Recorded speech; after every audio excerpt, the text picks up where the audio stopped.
โดยสบายดีมาซะ ทางใดอยู่นี่คือเก่า โดย จ้า เฮาก็บ่ไปทางใดดอกมือนี่อยู่นี่แหละเออเป็นจังไดแล้วบ่นี่ รักเป็นขั้นตอนตัวใด น็อตขาดเลย น็อตขาดอีกแล้ว ขาดตัวใดขาดตัวใดอ๋อเห็นน็อต แป้งใครอยู่ดอกมันยังเศร้าอยู่บ่พลาดหรือว่ารอฟังข่าวดีอีกข่าวดีหนึงเด้อ โดยจ้าถูก รอฟังเบิ่งจักสิเนี่ยใดแล้วเนาะจักสิหยังเป็นหยัง เนาะ แล้ว อย่าให้น้ำตาพอกนะ หักบ่ยาวกำลังอยู่เดี๋ยวรอเบิ่ง โดยถามเพิ่นกะ โดยคือว่าดีใจนำเลย หัว ล่ะ บีแบงบอลอยู่บอลเช้า แบ่งให้เลย นี่เลยกะบ่เฮ็ดหัวไว้ให้งัวควายทั้งนี้เลยสิเป็นส่วนของผู้นี้กะบ่ทันเว้าแล้วเพิ่นบ่ทันเว้าหยังเพิ่นจะเฮ็ดหัวซื่อๆนะน้องนี่เฮาบ่ได้เกลือปานใดแล้วมันบ่จักมันปานใดน้องนั่นหั่นน้องเพิ่งหั่น โอ้ข้าวใหม่ปลามันช่วงนี้พอย มันจะชวดแล้วแม่น อืม ตัวนี้หั่นยามพอไปบ่ได้เลยพอได้พันทางไม้นี่แหละดังไฟ โด เอา ย บ่มีไม้ที่ดอกก็อาศัย ไป ขาดเลยเนาะ อุ้ยบ่พี่ผู้ คัก ไปโต๊ะผู้ หมกเว็บเนาะ จักล้านพอ เป็นไรเป็นเงินบาทเงินบาท 6,000 6,000 6,000 บาท ที่ร้านป้ายเนาะ ไรเบิ่งตามเรทที่เก้าของมันคือตัวใด แต่ถามเพิ่นพุ่น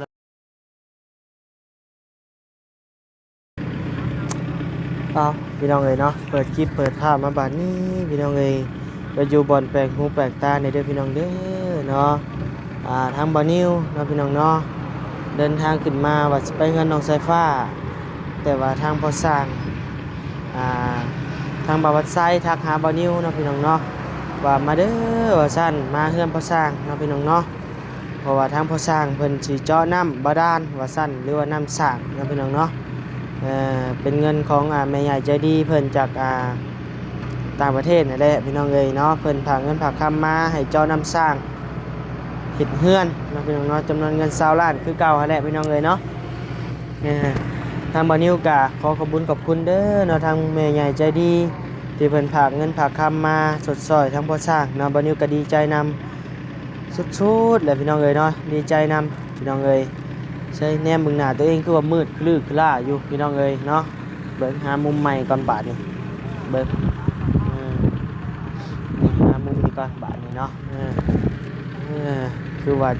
แจ้งขึ้นมาแน่น้อยนึงพี่น้องเอ้ยเนาะมื้อนี้ก็บ่นิวก็เดินทางมาผู้เดียวพี่น้องเอ้ยเนาะมาโดดเดียวได้เด้อพี่น้องเด้อเนาะมาพ่อกับทางเบาพัดไส้เบาบี้พี่น้องเอ้ยเนาะ2คนเพิ่นขี่รถจักรมาก่อนบ่นิวเพราะว่าบ่นิวก็คือฮู้แหละมาดึกแล้วก็ตื่นช่วย เพราะว่าบ้านนี่ก็ไปเข้าสวรรค์พาแม่ไปเยี่ยมหลานเนาะพี่น้องเนาะอยู่สวรรค์พุ่นแหละก็เลยว่ามาดึกๆเนี่ยก็เลยว่านอนดึกตื่นสวยบาดนี่พี่น้องเอ้ย9 โมงตื่นเนาะมาฮอดเวลานี่ก็ประมาณ10 โมงบ่เป็นวัดพร้อมพี่น้องเอ้ยเบิ่งโมงก่อน11 โมงพอดีเลยพี่น้องเอ้ยพอดี11 โมงเนาะ11 โมง 6 นาทีกับมาพบมาพอกันอยู่เฮือนพอสร้างเด้อพี่น้องเด้อเนาะถือว่าบรรยากาศโอ้ยโคตรดีใจเลยพี่น้องเอ้ยที่เห็นพอสร้างเพิ่นได้นะพี่น้องเนาะได้นำได้ในพอเพิ่นสิบ่ได้ไปหาบไก่นะพี่น้องเนาะ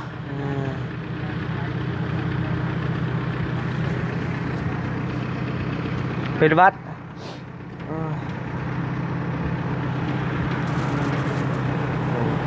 เอาเนาะก่อนอื่นนั่นบัดนี้ก็ขอกราบทักทายสบายดีพ่อแม่พี่น้องเด้อเรามาทุกคู่ทุกคน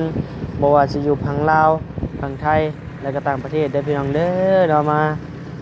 รับชมคลิปบานิวโดยตลอดมานะบานิวก็ขอบคุณหลายๆเด้อนะพี่น้องเนาะที่คอมเมนต์ให้กำลังใจมาทุกๆคอมเมนต์เนาะบานิวอ่านหมดแต่ว่าตอบบ่ทันเด้อพี่น้องเด้อเนาะขอโทษขออภัยนำหลายๆนะพี่น้องเนาะอยากตอบอยู่แต่ตอบบ่หลายโพดพี่น้องเอ้ยหลายเกิน ยอมเลยบัดนี้ก็ได้เนาะเพราะว่าแต่ว่าพ่อแม่พี่น้องเม่นเข้ามาก็ดีใจนะพี่น้องเนาะไปอ่านเบิ่งหลายอย่างหลายอันก็ขอบใจที่พ่อแม่พี่น้องเพิ่นเป็นห่วงบัดนี้นะพี่น้องเนาะหลายคอมเมนต์ก็โอ้พี่น้องเอ้ยเนาะ เสร็จแล้วพี่น้องเอ้ยเนาะเว้าหลายเว้ายาวพี่น้องเอ้ยมีแต่ไปเบิ่งทางเงินพอสร้างวันนี้ก็มาเป็นครั้งแรกเงินพอสร้างพี่น้องเอ้ยเนาะมาเป็นครั้งแรกไปพี่น้องเอ้ยเนาะเด้อโอ้โหถึงบ่เนาะเงินพอสร้างพี่น้องเอ้ยมุกไหลแล้วบัดนี้ก็ได้อันนี้น่าจะเป็นเฮือนเล่าแหละพี่น้องเอ้ยเนาะเพราะว่าทางบรรยุทามเป็นน่าจะเป็นหลังนี้แหละพี่น้องเอ้ยจักเราปลูกพี่ช่างไงงามชับพี่น้องเอ้ยมักทั่วบ่หรือหยังมักเพชรก็มักเพชรพี่น้องเอ้ยปลูกเต็มเดินเฮือนแล้วมีผักบัวพร้อมพอดูปลูกกะลีเนาะพี่น้องเนาะ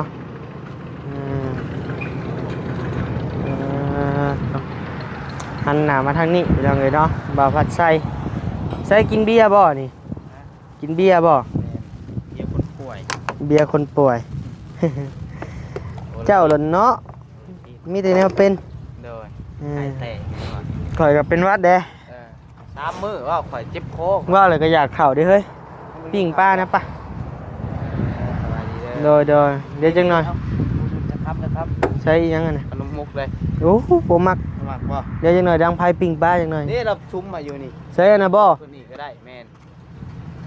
ซุ้มกับไปซุ้มแดดก็เรียกกระเดาะ ฮะโอ้ยมัน อยู่นี่เราบ่ซุ้มนี่ ทั้งบ่นี่บ่จะว่าจังช่วยมาสร้างมาอะไรก็ได้ โดยเข้ามา เดี๋ยวทานก็มีเต็มอยู่ฮะซื้อเอาเดี๋ยวค่อยไปซื้อฮะ บ่ครับ ใส่พื้นได้บ่ ใส่พื้นรถมันจะแบบธรรมชาติ โอเคสบายดีเด้อบอบบี้เด้อบ่ใส่พี่น้องเอ้ย ในบ้านนี่ไปทางใดคือเพิ่น ไปสวรรค์เฮ้ยไปพาแม่ไปอันนั้นไปอันเยี่ยมร้านเลยก็ไปเยี่ยมน้องแต่ โดย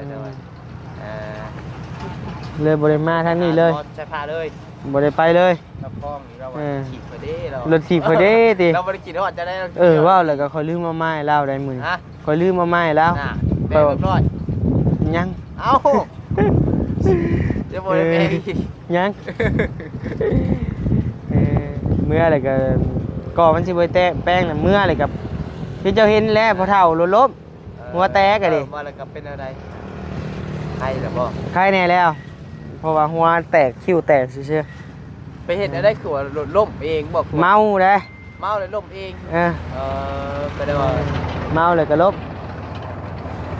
พอเฒ่าพอของแม่พี่น้องเอ้ย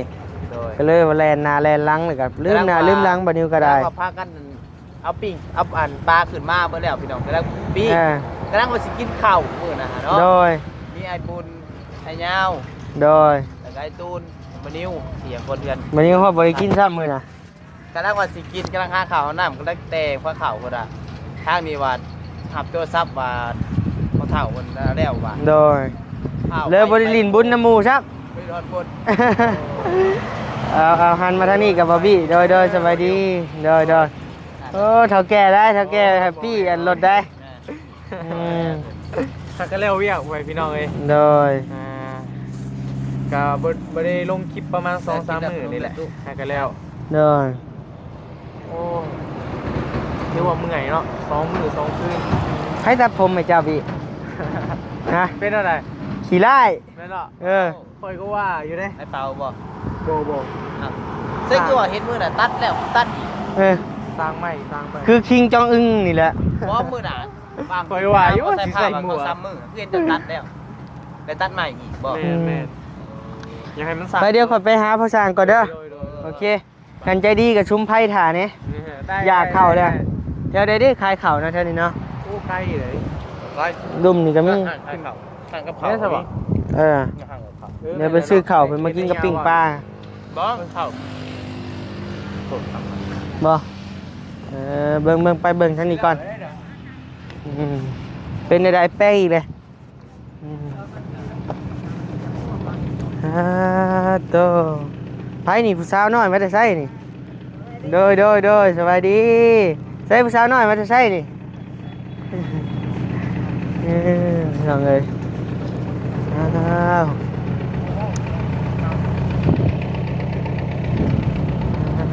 โตใส่แล้วหรือบ่นี่ใส่แป้งอีกแล้ว โดยสบายดีมาซะ ทางใดอยู่นี่คือเก่า โดย จ้า เฮาก็บ่ไปทางใดดอกมือนี่อยู่นี่แหละเออเป็นจังไดแล้วเหรอบ่นี่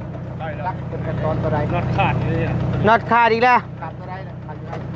อ๋อเห็นตอน แปลงใครอยู่ดอกมันยังเศร้าอยู่บ่เผาได้ครับ ข้าเจ้าใจดีก็เห็นเฮามื้ออื่นก็ได้เอาเลิกๆโลด มาแล้วเอาชุดๆแล้วกระเถิดมาชุดพอแล้วแหละ ก็ได้ เอาจนมาถ่อเราเลยเนาะ เบรกมันได้รถเดี๋ยวมันลงมาได้เด้อเพราะว่าทางบัตรอนาคตข้างหน้านะบ่นิว โด เพราะ ย ว่าเฮาก็ว่าคิดมีตีได้ว่าได้พื้นไฟต่อลงไปพอมัน แม่นแล้วแม่น เอาเฮ็ดตื้นร้ายพัดมันน้ำบ่คุ้มมันจะคิดได้ โอ้แม่นใช่น่ะเห็นยังไงน่ะ บ่เพิ่นเฮ็ดกินนี่แหละสิย่อทีมงานนี่แหละ โอ้ ปิ้งปลาหั่นแหละเอาขึ้นมาไว้ย่ามันเน่าอ่ะ โดย มันตายเลยเด้ โดย แล้วโดย ก็ ก็เลยเพิ่นว่า ดีใจน้ำพอสั่งดีใจน้ำ จ้า โอ้ยได้เลยดิ ซื้อกล่องสำเร็จรูปแต่ยังบ่ชุบแล้วก็เลยเฮ็ดกิน โดย นะให้มันฮ้อนๆแน่ โดย บ่ยาวบ่ได้มาบ่ มาอยู่จังหน่อย โดยอ๋อ ผู้แรกเพิ่นไปสวรรค์อยู่เดี๋ยวนี้ อ๋อโดย ยันผู้แรกแรงๆผู้แรกมาฮอด โดย 3-4 โมง ดีใจนำแหละ โดย ก่อยก็ได้ย้อนเจ้าได้เบานิ้วไอ้บ่ลืมบุญลืมคุณแหละก่อยก็ เฮ้ยบ่เป็นหยังดอกเนาะ เจ้า ถือว่ารอพังข่าวดีอีกข่าวดีหนึงเด้อ โดยสาธุ รอพังเบิ่งจักสิเนี่ยได้แล้วเนาะจักสิหยังเป็นห เด้ ยัง เนาะ แล้ว อย่าให้น้ำตาพอกนะ หักบ่ยาวกำลังอยู่เดี๋ยวรอเบิ่ง โดย ถือว่าดีใจนำหลายๆบ่นิ้วก็ได้เนาะพี่น้องเนาะโอ้ย น ได้ อน แล้ นี่ ว มาหลับได้3 โมงเนี่ยเบานิ้ว ตื่น3 โมงบ่ แม่นกาเกียมเด้ย่านคือว่าทีมงานมากอะยันบ่มีน้ำมีในหั่นนะ โอ้ มันอยู่คนละทีบย่างไอ้พวกเจ้าเห็นเนี่ยนะก่อยย่าง โดย ย่างไปดิรถพัดบูมี่บาทนี่บอกแม่เจ้าว่านึ่งข้าวเด้อเฮ้ยเด้อป่ะ โดย ไปมาคืนนี่ผัดข้าวผัดเราแต่น้องแต่นุ่งหันมาซอยเวียกก็คือว่าแล้วเพิ่นยามนี่ผัดแล้วข้าวแล้วน้ำเลยเนาะเพิ่นก็บ่คอยอยู่หั่นนะ ใช่ในพี่น้องบ่ อันนี้พ่อเฒ่ามาเฮ็ดหัวไว้ให้นี่แหละนี่ โอ้ ก็เพิ่นว่าถ่ายก็ได้ ให้ ลงก็ได้ก็บ่เป็นหยังเพิ่นอนุมัติหั่นนะถามเพิ่นก็ โดย เพิ่นก็มาเฮ็ดหัวบิแบงบอลอยู่บอลเช้า แบ่งให้เลย นี่เลยกะบ่เฮ็ดหัวไว้ให้งัวควายทั้งนี้เลยสิเป็นส่วนของ โดย ผู้นี้ก็บ่ทันเว้าแล้วเพิ่นบ่ทันเว้าหยังเพิ่นจะเฮ็ดหัวซื่อๆนะ โดย เพราะว่ายามเพิ่นไปเพิ่นมายันงัวควายไปทาง โดย ของเพิ่นน่ะนะคันเฮาบ่มีก็รับจ้างเลี้ยงน้ำเพิ่นนั่นแหละ โดย ความดีเฮาก็คือเว้านั่นแหละเป็นพ่อเป็นแม่เฮาก็บ่ได้ป้า โดย ก็บ่ได้สอบอะไรนะคอยเบิ่งเพิ่นก็เฮ็ดก็สบายอยู่ สบายบ่ แม่นมีแต่นอกจากให้ปล่อยเบิดสุดทองนะ จักแมตได้ลงได้จักแมต40 เมตรบ่ เพิ่นยิงตามเพิ่นว่ามีจักค้อนน่ะนะคอยเบิ่งนะเบิ่งตัวจริงก่อนมานั่นคอยเคยสิยังเบิ่งรายละเอียดว่ามันเลิกแน่เพราะว่าแถวนี้มันได้อึดน้ำเด้ โดย มันได้อึดน้ำคันว่าได้น้ำอยู่แต่เฮาต่อไปเดือน4เดือน5เขาจะมันบ่กุ้ม โดยมีแต่ให้เพิ่นเจาะลงเลิกไว้แล้วแหละ วันนั้นแหละ แล้วก็เฮ็ดสูบเมาเนาะ แม่นถูกเมาร ถไทยบ้านได้นี่ โอ้มาแต่เซโนผู้ใด ไทยบ้านเซโนบ่ แม่นบ่าวพัดชัยเด้ทีมงานนั่นแหละสอกมากระชั้นพ่อสิไปหาอยู่ใช้พ่อก็ขึ้นมาคำมาคือตาเจ้าเห็นนั่นแหละ โดยมาแต่เซโนเนาะ แม่น อยู่คุ้มได้เซโนน่ะ จังหวะเพิ่น บ่ให้ เด้ ใครเจ้าของรถ พี่น้องเพิ่นนี่ใช่ บ่ เออ อย่าแล้วดอกแล้วยิง เออ บ่ถามดอก จันคนลึ่งกันเลยจันเพิ่นบ่ปาก โดย โดย หาฉันแหละพอเดี๋ยวเฮาสิไปหาปิ้งปลากินก่อน โดย หิวข้าวแล้ว โดยจ้ะนี่ว่าภัยอยู่ครับนี่อยู่บ่ ก็จังหวะเดี๋ยวเบิ่งก่อนไปเบิ่งไป เดี๋ยวเอานี่ก่อน ไหน เฮ้ยจบ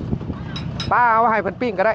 บ่มีอยู่ปลาน่ะ บ่ เอาก็เดี๋ยวอยู่นั่นเอาไปแล้วบ่ เจ้าเพิ่นไป เอามาพี่ซะ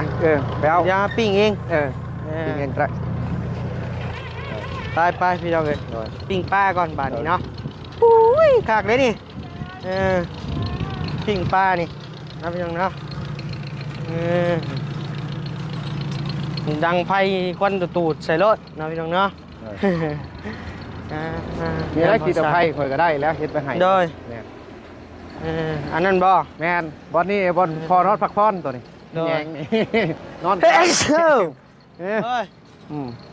ม มาเด้อกินปิ้งปลาเด้อพี่น้องเด้อ เอาไว้ อ่า โอ้เป็นฐานแข็งได้เบานี่เว้ยพอดีเรื่องนี้เด้ ปิ้งได้อยู่บ่ โอ้ยพอดีคักโลดแหมมีหุยหุย มาตั้งเลยสามา แม่นพอดีจำนี่มันจังบ่แหม เอาพี่น้องเอ้ยบาทนี้เดี๋ยวปิ้งปลาก่อนมีเงินพอสร้างครั้งแรกพี่น้องเอ้ย แม่น ใช่ได้อยู่บ่พอสร้าง ได้ยังฮอดอยู่ โอเคโอเค เจ้าทานมันเป็นทานแล้วเจ้าเดี๋ยวเคลียร์ทานมาครั้งนี้ก่อนอันนี้ ใช่ทาน นี่แหละนี่ ทานบ่สิ แม่นนะทาน ได้แล้วนี่ ได้แล้วขจันยันไพ่ใหม่ปลาเจ้า โอเคตายแล้วพี่น้องเอ้ย เลย น้ำบกบ่พอ เอาแบบเอานุ่มก็ได้บอกว่ามันจริงมากมันยิ้ม2 นิ้วไว้ ใช่ไม่คอยเด้อนะ ไปนี่แหละโอเคได้ละ ยูแจมมะกอกเด้เนาะพี่น้องเนาะเพราะว่ากินว่าแล้วมะกอกบะเยาวว่าชื่อมะฮุงมะกอกเต็มอยู่นะครับปลาไว้มันมีนะอยู่บนเพื่อนใช้ผ้าก็ให้เด้จากมา อยากมาน้ำ โอ้ย คือบ่มาน้ โอ้ยมันน่าหักช้านี่แหละพอบัดไปเรียนเบียกเล่นงานรถพัดบุมีเลยก็เลยยากใจอยู่ ำโดยให้บาทนี้ ให้จักเนี่ยได้โทรหาบุญทวีอยู่แต่เช้าเพิ่นว่าลุกแล้วนึ่งข้าวให้น้องกินเด้อว่ะพอบ่ได้อยู่แรงพุ่นคันแล้วเวียกพอมื้อว่ะ โดยให้กว่าลูกเนาะเจ้าก็ได้ โอ้ยนั่งกินข้าวอยู่เห็นเบาบุญบ่มาถ่ายหรือเบาลืมชื่อแล้วแหละมีนะทีมงานเพิ่นตอนช่วยข่อยกินข้าว3-4 คนนะมีสายผ้าแล้วก็บุญทวีแม่พ่อ โดยเพิ่นสิว่าแม่อีกแล้วติ โอ้ยเราว่ามีความอบอุ่นแต่เนาะว่ะ เพิ่นขึ้นไปเหนือนะลืมเลยคอยก็เบิ่งคลิปแล้วอยู่เมื่อคืนนี้ก็ดี ไผแหละ เบาโอ้ยเบาจันทร์บ่แม่นเบาจันทร์นี่ล่ะเบิ่ง โอ้ยหอมเลยนี่พี่น้องเอ้ย ว่าน้องนี่เฮาบ่ได้เกลือปานใดแล้วมันบ่จักมันปานใดน้องนั่นหั่นน้องเพิ่งหั่น โอ้ข้าวใหม่ปลามันช่วงนี้พอย มันจะชวดแล้วแม่น อืม ตัวนี้หั่นยามพอไปบ่ได้แหละพอได้พันทางไม้นี่แหละดังไฟ โด เฮาย บ่มีไม้มีตอกก็อาศัยเงาไม้นี่แหละ โดย มันก็ขังบัง พอกินข้าวเลยบ่ โตกาตอนเช้าหั่นกินอยู่ลวกมีลวกหยังไปแล้วก็เอาปลาขึ้นมานั้นเพิ่นเอาปลาขึ้นมาไว้ โอ้คักเลยนี่พี่น้องเอ้ยบัดยามมานี่คักเลยเราเฮ็ดแจ่วมะกอกให้กินนี่ นี่แหละเป็นเอาแบบชดๆรสลืมไปเอาน้ำมาให้เจ้ากินเอาน้ำ ได้แล้วพ่อบ่ยาก ได้ บ่ยากบ่ยากเดี๋ยวจวดเองเฮา เลย ทั้งแม่เพิ่นก็บอกบ่นิ้วว่าซั่นไปถ่ายคลิปพอสร้างนี่เด้อว่าซั่น โดย ทั้งแม่ที่เพิ่นพาเงินมาให้เจ้าแหละ โดย โทรลมน้ำเฮาคืนนี่ โดย กับพ่อเพิ่นโทรมาลมมื้อเช้านี้ โดย โอเคว่าซั่นพอดีนี่ก็บ่าวพัดไส้บอกเฮาว่าเจาะน้ำเด้อว่าซั่นนั่นพอสร้าง โอ้ขัดได้ โอ้ชุดแต่เท่านี้ สบายดีเด้อ โดยจ้ะ ตอนนี้ทานบ่แห้งตอนนี้ฮะ จะว่า ตึกแฮบ่ฮะ อ๋อเขาใส่มองไว้ยังบริพยายามใส่ไว้เลยตัวแต่มันเป็นของผมแต่ว่ามันเชียมแหมแบบไม่ห้อยกันไฟแห้งมันผัดจากดำยิงดำลูกเนาะกันมันดังขึ้นชุดหนึ่งมันก็เรียบร้อยไปเอาพื้นมาให้ก็ได้ผัดเดียว โดย เนี่ย ตกนี่ เนาะ แกงหน่อไม้นี่เนาะแกงหน่อไม้หรือว่าตำหุ่งก็ได้ ตำบักถั่วแซ่บ ทั่วป่ะ แม่มีบ่บักถั่วแถวนี้ไปหาซื้อไปขี่รถจักรไปซื้อไป เท่านี้แหละ นี่ห้านนี่ไปไหมเอาบ่เงิน น้ำกรอกเขาบ่ได้เลย เอาเงินน้ำข่อย มีอยู่น้ำข่อยมีอยู่น้ำกรอกกับเขาบ่ เข่าจัก10,000 20,000ก็ได้พอแล้วพ่อบุคคลมาลายก็ยาฮ้อนเลยนี่ แล้วว่าหนาวจากพี ได้โอ้หนาวใส่ฮ้อนดิพี่น้องเอ้ย พอโชว์บ่จักฮอดจักหนาวแล้วดีใจแล้วได้น้ำแล้วบาดนี้ โดย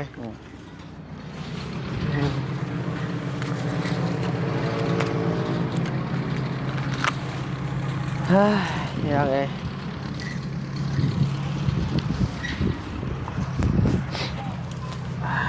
ต่อ มันบ้านพี่น้องเลยเนาะปิ้งแบบสไตล์บ้านๆรถ มันเป็นทานมันแหนมมันใหม่ดำเขา โดยได้นี่กะฮอด คันมาเรื่องปิ้งปลานี่คันยังไงมันเรื่องๆคันเจ้าเอือบจะเข่าเด้อ บอก เข่าเฮากินป้า เรื่องๆกรอบๆได้ แหนมไม่ห้อยคักแท้ๆได้ อืม เอามักไว้แบบชุนเจ้าเคยมักไว้มาปิ้งเฮ็ดเรื่องไม่ห้อย ให้ชุกเลยบ่เฮ้ย โอ้บอนี่เฮ้ยหาแต่ลงเต้านี่มาเราสารมาพูดอยู่นี่บ่ยอมดีเลยบ่ดูเครื่องอุ่น ได้เลยนี่ได้นี่ เด้ชัดโอ้ขอบใจเด้อมา ก้อนมาอยู่ ขอบใจโอ้ขนม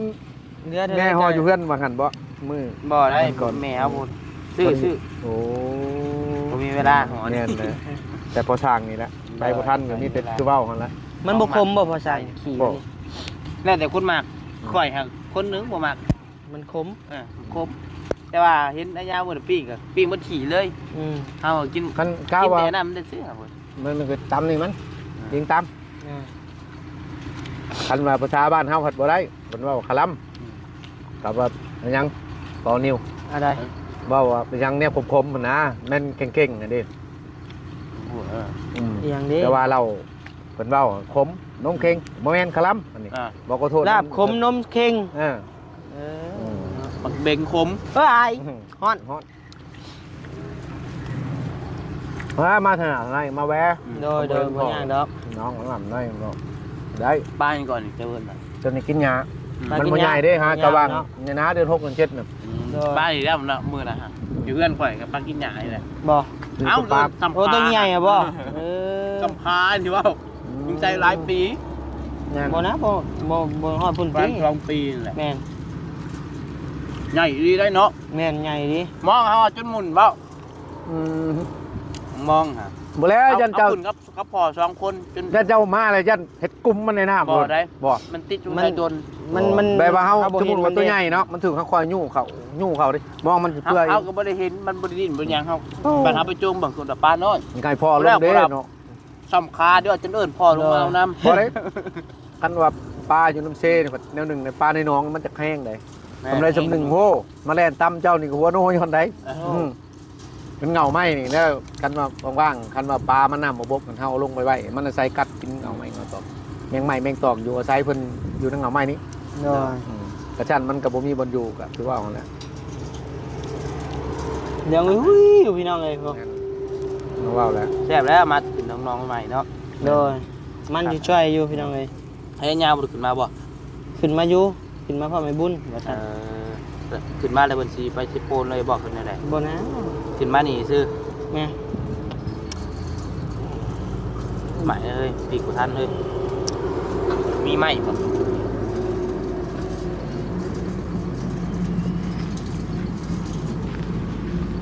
ติดลงไปก็มีครับนะ บ่ว่าใส่มาแต่เช้าผู้บ่ เช่าเลยพวก8กับ9นี่แหละ อืม แต่ว่าขับอยู่ ไปตรวจได้ข่อย แม่น ยอมรับอยู่ขอ ไข่ เห็น ว่า บ่ได้ เฮาเทือนว่านี่ไข่แตก เฮ็ดให้เพิ่นจมอยู่ ดึก บ่ ยา สบายได้ เลย สร้างบ่สบายได้สร้างบ่อืม อืม วาน เดี๋ยวไปล้างมือก่อนผู้มือข่อย นี่น้ำทางนั้นก็มีน้ำกระตุก เอานำไปใส่ว่า ไปห่านบ่คือเมื่อพุ่นเดือนเมื่อ เบี้ยสต๊อปมันนี่ใส่แล้วเหรอบ่อ้าวเป็นจังได๋ น็อตในคานน็อตหมดหัวเจาะนี่ น็อตหัวเจาะ น็อตคนเจาะขาดยังพาทีมงานนะทีมงานมาทันมาตก โอ้โดยใช่ยังบ่ทันได้ลงมือบ่ ฮะ ไปหาอาหารมาตื่มไผไป ยัง เอาบ่ทันมา บอบบี้ อ๋อ โดย นั่นก็ยังเฮ็ดของกินบ่ทันได้นั่นอยู่ โดย ดีแหละให้อยู่ เชอาจารย์อาจารย์ อาจารย์บ่ได้แล้วคอยรักษาอยู่ ห้างไม้นี่ฮะ ได้บ่อาจารย์ เดี๋ยวนะบอล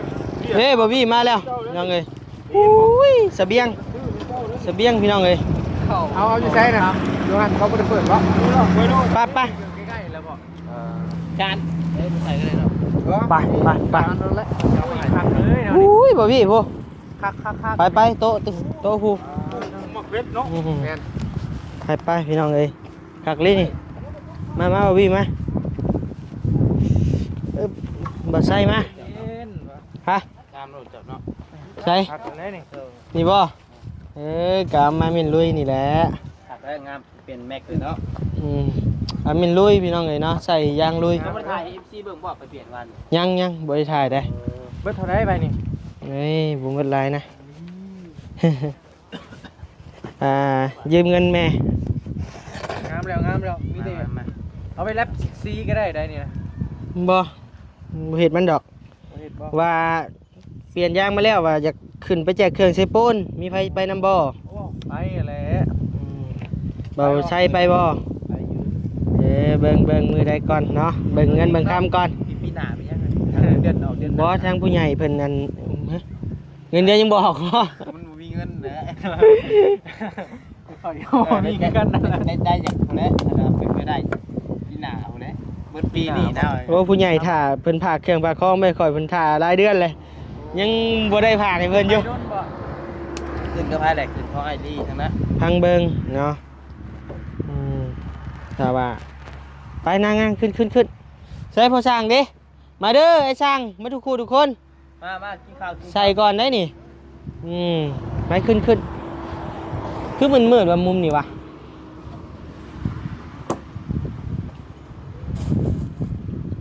ได้อยู่ดอก ทำหนุ่ม เพราะว่าคนทางมันกับกันด้านแน่ก็เลยว่าไปใส่ยางลุยๆเนี่ยก่อนจักเล็กจักน้อยน้องเอ้ยใส่บอบบี้เด้มาเด้อพี่น้องเด้อเนาะ ชุกบดเลยวะเฮ้ย ชุกมันละชุกมันละตำมักถั่วบ้านๆเลยพี่น้องเอ้ยใส่วะใส่ยัง เด็กบ้านดานลูกคุณ ยังไปกินข้าวเช้าเลยขอนะ คอยก็มากินกันข้าวสารกินขนมกินนี่แหละ โดย มาแม่ประสานกันมาพ่อสั่งมาอุ้ยโอ้ยังเอ้ย10,000หลายลีเนาะเข่า มา นี่ 10,000 เอาเราคอยบอกแล้วสิ10,000 ข้าวจัก มาพ่อสั่งมา หัวละ10,000โลนึง เอาได้แล้วน ได้ปะ ำให้บาร์บี้กับบอใช่ก็ได้บอใช่บ่ เขาเอาเขากินไปอยู่เขากิน ได้แล้วโอ้ยสบายบ้านๆมาขึ้นมานั่ง ก็คือกับพ่อ ขึ้นมานั่งพ่อสั่งหรือว่ามีเวียกบ่ บ่ ขึ้นนั่งซะ กันอาหารการกินบ่พ่อนี่แหละ บ่โอ้ยบ่ยาก สบายเอ้า มาบาร์บี้พี่ กันเลยขี่ สบายมาก พยานมันหักดอกมันหักกองกัน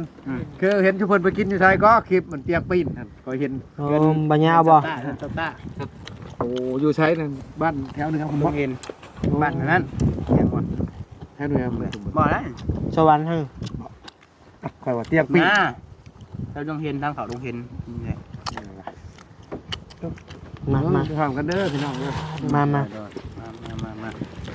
ข้าวจะชื่อใครเขาเศร้าน่ะ ชื่ออะไรเพิ่น ไปได้ลายฉันนี่นี่ มากอยหึงก่อน เอานี่ โอ้ย มากินน้ำกันพ่อสั่ง แซ่บหลายคน โดย ผักกะลี่นี่ ปิ้งปลา ปลายังก่อนนี่ ปลาขาว ปลาขาวกินมาก่อนกินก่อน ปลากินห กัน ยา เด้อพี่น้องเด้อ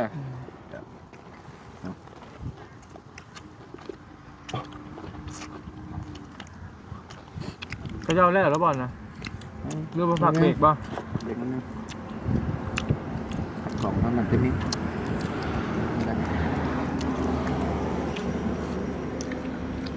จักล้านพอ เป็นไรเป็นเงินบาท6,000 6,000 บาท ซื้อร้านป้ายเนาะ ไรเบิ่งตาม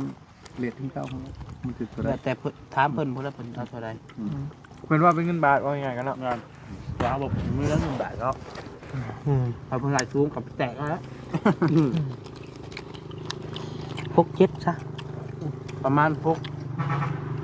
เลทพกมาพกตัววะ 6-7 ตาม แล้วมาว่าเป็นมาท่านกับพระมารีมาท่านแล้วพอมีเงินบาทนี่ก็ลงเอานะ บริเอาเงินบาทเนาะ มันมีเงินบาทมารีดิคันว่าท่านว่าผมไปกินก่อน จะมุ่งเพิ่นลงมานี่ มันเราบ่ได้เรื่องเถื่อมันแล้วเพิ่นเห็นแล้วหมดเลยเด้เพิ่นยัง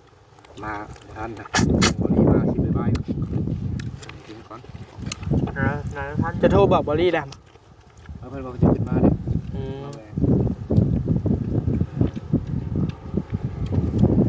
ต้องบ๊ายบายทุกคนเด้อมาแล้วเพิ่นนั่นละ แตงหมกแตงได้แล้วเอา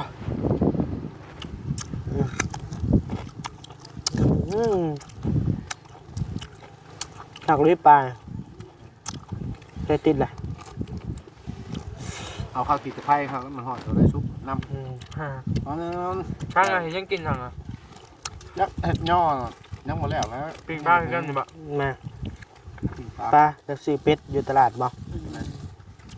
ปีมาเป็นโต้เขาเบิดให้เนาะเขาก็มันนั่นเขาลุกคนหายมาก มีผู้สาวเด้ หึ สาวเด้ บ่ สาวเขาแล้ว มีผู้สาวบ่บ่ค่ะ มูตั้งรถไปกัน แนวมันแล้วกูเบาอยากได้แต่ผู้สาวแล้ว คือว่าเห็นอันนางพันธุ์บ่ดึกยังจะลงหนวดอ่ะเจ้าเบิ่งคลิปอยู่อ่ะ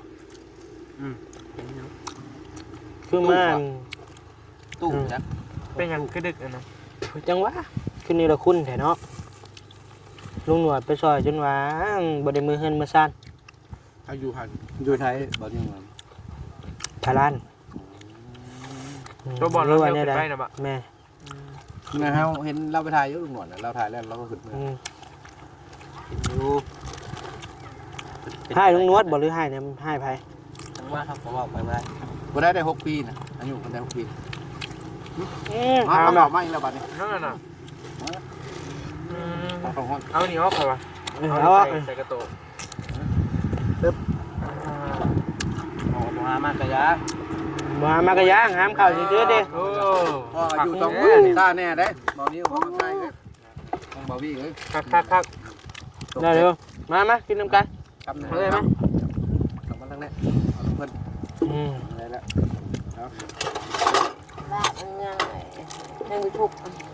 บ่ยากพอแล้ว ก่อน ต้มเป็ดใส่ซ่าบ่แม่นเนาะ กำใจเพิ่น เด้อ ต้มเป็ดใส่หม้อเลี้ยงบ่ บ่เที่ยง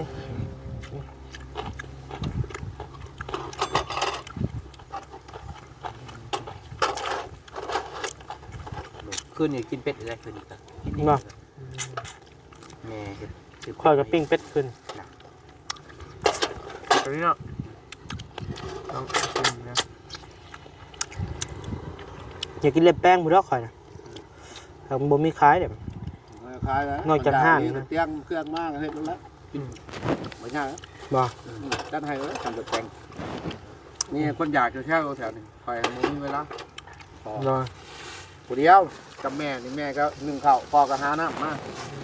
ยันว่ายันป่วยสะดวกทั้งงานแม่สะดวกทั้งพอเขามาตัวน้ำว่าแล้วที่เขารถบ่เขามาก่อนตาย นิดหน่อยแล้วเอาไปก่อน เป็นยังเผาหักบ่ จักอีหยังครับ พอดีปลาเข่าเลย เอานะพี่น้องเนาะบัดนี้ โดย ทางบ่นิวสิกินข้าวกินน้ำก่อนนะพี่น้องเนาะก็สิได้จบคลิปลำคลิปเพียงซำนี้นะพี่น้องเนาะ ขอบใจเด้อวันนี้เด้อ โดยอยู่ดีมีแฮงเด้อพี่น้องเด้อเนาะอยู่ดีมีแฮงความเจ็บบ่ได้ความไข้บ่มีปรารถนาสิ่งใดขอให้ได้สิ่งนั้นสมความมุ่งมั่นปรารถนาอย่าเจ็บอย่าจนร่ำรวยๆเด้อแม่เด้อเนาะดีใจนำเด้อแม่เด้อ เอื้อย เอ้ยโอเคเอาเนาะใกล้แล้วใกล้สิฮอดสำเร็จความพันแล้วนะพี่น้องเนาะก็ขอบคุณทั้งแม่ใหญ่ใจดีเพิ่นเนาะพี่น้องเนาะบัดนี้ก็ได้โดยอยู่ดีมีแฮงบ๊ายบาย